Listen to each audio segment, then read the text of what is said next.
Hi guys, how's it going? So today we are here to look at another jacket and or smock, but this is the Swiss Alpenflage M70 jacket. That's its name, but I myself do much more consider this to be a smock because you have an almost endless number of pockets, and this is just a very cool and unique jacket, a cool piece of military surplus. And a lot of the Alpenflage gear, you can still currently get it pretty dirt cheap because some people just absolutely despise this camo pattern. I think it's really, you know, it's cool, it's unique, it's different, and it actually doesn't blend in that bad during fall and autumn. Because too, even from a distance with this pattern, it's kind of hard to tell just how many pockets is on this thing. And off the top of my noggin, I don't even remember how many pockets is actually on this thing. And we've not even utilized a handful of them. This exact setup I'm going to be showing you guys is a jacket slash smock loadout for doing a camp, a scout. It could translate over into hunting, bushcraft, whatever. So I will go ahead and say the jacket itself come from Go Army. The exact price point, you know, again, military surplus does fluctuate a bit, so that's something that I'll just have a link to everything down in the video description. And then one thing about this jacket that is normally a complete standout feature is the fact that the Alpenflage backpack was integrated into the jacket itself, and it would connect to these points, but that one was sold out. But then I got this one that has its own straps, and this come from Piedmont Regional Outfitters. So shout out to them. And it's just always interesting to me how foreign surplus just ends up in different places all over the world. That's one thing that makes it really cool to play around with and mess around with. But the nice thing is now this does have individual straps, so if you wanted to use this as a day pack, and I know that even some of the Alpenflage stuff has popped up in like urban fashion, urban style. You know, you can still do that with this, and you don't have to rely on the jacket to, you know, actually use this pack. But I did have to do a little bit of a modification with some zip ties, running it through those eyelets right there because the strap length was a bit too long and there's no built-in adjustment. So I'm not sure why there was never any built-in adjustments on these packs where they added in the webbing straps, but that's a pretty quick and easy fix. Okay, but now it is still decently warm. I think we are sitting at 78 degrees, so still too warm to be wearing this jacket, but that's why we are in the shade. So let's jump in to what I do have on and in this jacket. Here on the chest area, you have one pocket over here. Now I might not get everything completely correct as what was initially meant to be in the pockets. I'm actually going to link to some videos from some other channels that go in like uniform history and stuff, because those was very fun reference point and enjoyable to watch. So if you're curious about that stuff, you can check those out. But so these right here was meant to be magazine pockets, I believe. There's two on the left, there's one on the right. That leaves this shoulder area clear so you can better fire a rifle. And over here on the right pocket, all of these have snap closures. So there's three there. I just have an Israeli bandage. This is a Rhino Rescue on a 6-inch, and that's more for size reference. This doesn't have to be here because I typically do keep my first aid stuff in my cargo pocket on my pants, such as this, but this will just be an extra. But wanted to have that in there for size reference. Now moving over to the left one, this further left pocket is kind of closer under your armpit.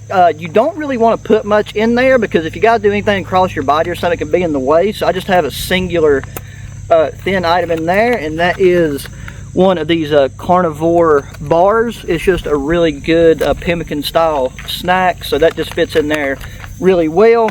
And then over right here where it is, you know, easily accessible, there is a divider within this pocket and this pocket, and in the front end I have a compass. This one in particular is my Sunco Global Compass.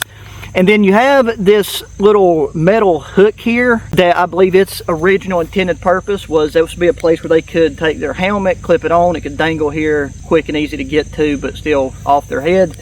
So I just have the cordage for that loop through so that, you know, it's dummy corded on. Then right behind that, I have my Zoleo satellite communicator for emergencies, so navigation and location slash messaging, so that's quick and easy to get to it. I could easily clip that onto the dummy cord as well, but it actually sits in behind there very well. Cool deal. Now we will move down and around our waist area. So again, the idea behind this jacket was to completely replace the webbing or the load bearing equipment, so you didn't have to wear an additional belt of gear around you. And then the pack was also integrated in the jacket. So part of the ideology was, if you take, and as long as you don't lose your entire jacket, you should still pretty much have possession of all your essential gear. So there's not just these front or just side pockets like with regular smocks. There's also additional pockets in and around this whole bottom area. So front right pocket, 3 closures. And for organization's sake, I know that looks extremely bulky, but that right there actually compresses down pretty small because of what's in it. It's got this Campcraft Outdoors wax canvas bag, which I actually need to retreat relatively soon. But just got some small essentials in here because of the year. Now, this jacket does have a built-in veil inside the hood that is also Alpenflage camo that can come over your face, but it's not really good enough to where if you was wearing this to protect against insects. It would definitely make a difference, but it's not really going to do the full job. So this right here is a Miltech bug net head/face net that will completely cover you and, you know, keep the biting insects from worrying you to death. Something where if it's fall or winter, I went ahead and threw in here, this is a electric hand warmer. Then I just have additional fire items in here, like these Yuko storm matches. I've got a small gear aid repair patch. I've got a lighter and a protected sleeve. This is a camo emergency whistle. Tissue paper for the old number 2. A small emergency blanket. A Zippo ferro rod. And a full strip of aqua tabs. That's 10 aqua tabs. That's 10 liters of water. And then a larger than necessary roll of Gorilla Tape. And that is every little essential thing that's in this pack. And then whenever I'd be out recording, I would also go ahead and throw in my power bank to charge up my electronics and stuff in this. But that just slides in that front pouch. And there's plenty of room left over in all these pockets. Like, this thing is not overloaded whatsoever, but if you needed to fit more gear or have some slightly bulkier stuff for colder weather, you can do that, because that is something that you can run into with smocks, is if the pockets don't really allow for that expansion when you put gear in. Whatever size you normally wear and you have those pockets, it actually takes up the size of the jacket, and then it's very restricted and, you know, not comfortable to wear. Oh, and I guess another thing I should mention too is you have what I believe to be these vinyl patches along the elbows for reinforcement, and that's so, you know, whenever you was kneeling or going prone on the ground, your elbows and stuff wouldn't get wet. So I thought that's another cool feature, and another one that's kind of hard to see just due to this pattern. Okay, now right here on what I would call the hip pocket, just one item in that.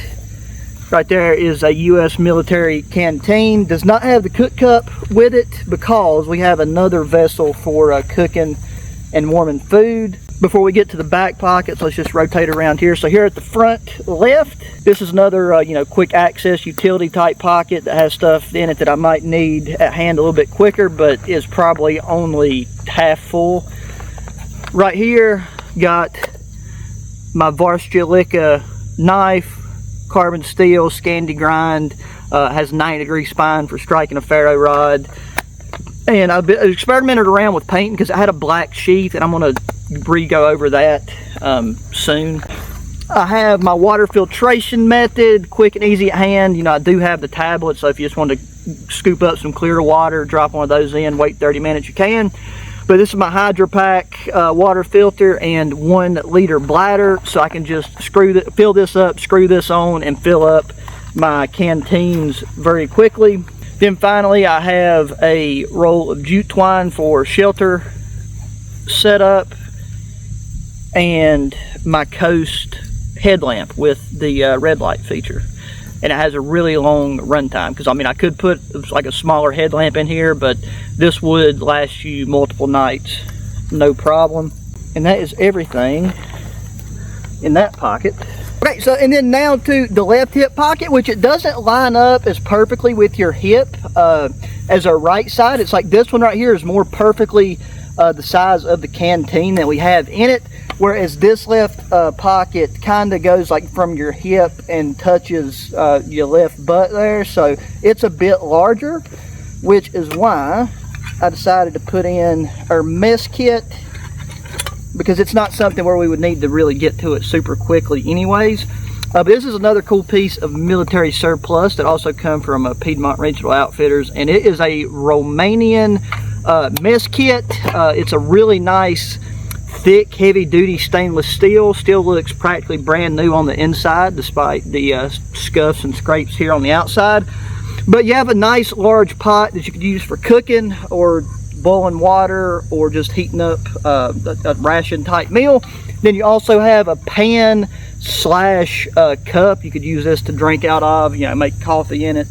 And then you can also use it, because you can see those indentations there, you use it as a lid for your pot whenever you're cooking, just for stuff to heat up quicker, boil quicker, whatever. But even though this is a large pot and vessel overall, it's still really lightweight.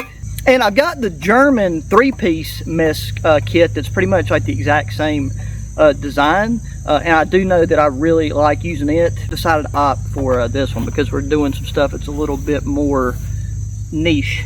Okay, and then we just have one other pocket, and it's pretty much right behind, so it's where you'd have stuff you don't really need super quickly. And in that, I just have two things: a 100% cotton shamag, and then a really nice thick pair of farm to feet socks. So you can put these on at night, let your other socks you've been wearing throughout the day dry out, or if you just needed extra cushion and it wasn't too warm, you could throw these on. So there you go. That is everything within the jacket pockets, because there's an arm pocket over here on the left. I think that's where they put like a 4-inch Israeli bandage or some type of compression bandage, but we don't really, I don't have anything in that. Wouldn't make a bad compass pocket, but I kind of like having the compass right here. Okay, now for the pack, and there is only 5 items total between this whole thing. So here on the sides, you have these open top pockets that have this bit of elastic in them, and I believe those was meant to carry rifle grenades, if I'm not mistaken, but they're perfect size to carry like these 1-liter Hydro Pack Recon water bottles. So I could actually have one on each side if I wanted to, but I've already got the one canteen and the jacket itself.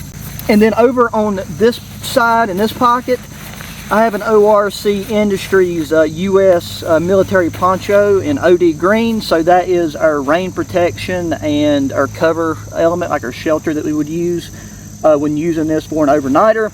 I'm not going to take and just pull that whole thing out, because it is just your standard USGI poncho, but it's a new production directly from ORC Industries. And then going into the main body of the pack. Now here at the top, I've done this with a little bit of thought and intention behind it.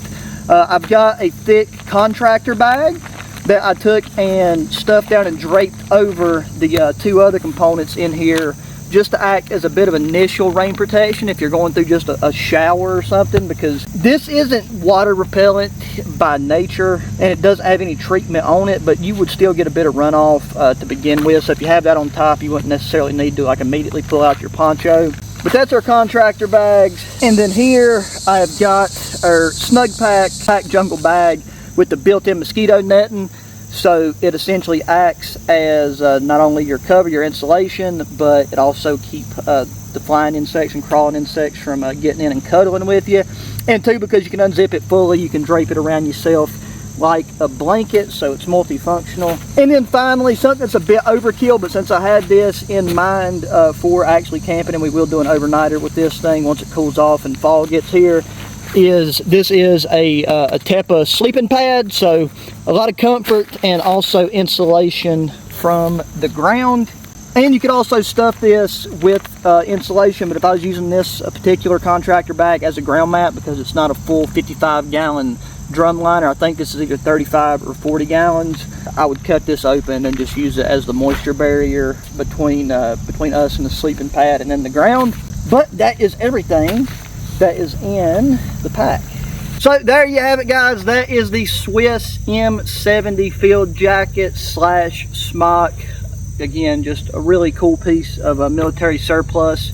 So I'm curious to know what you think about it, if it's something that you've never seen before, never heard of, or really never seen, you know, utilized like this. I've not really seen many videos of people showing loadouts or then actually taking them out and using them camping, bushcrafting and stuff. So I did want to do that this season because I think it'll be cool. Also might even end up using this thing for a Halloween costume idea that I had. So if you follow the ProCaliber HQ Instagram page, you will you could have a chance to see that this coming Halloween. But that's going to do it for this one, guys. So make sure you hit that thumbs up button, subscribe if you're not already, share the channel videos with friends, family, anybody enjoys good outdoor activities and gear. Again, hit me up in the comment section.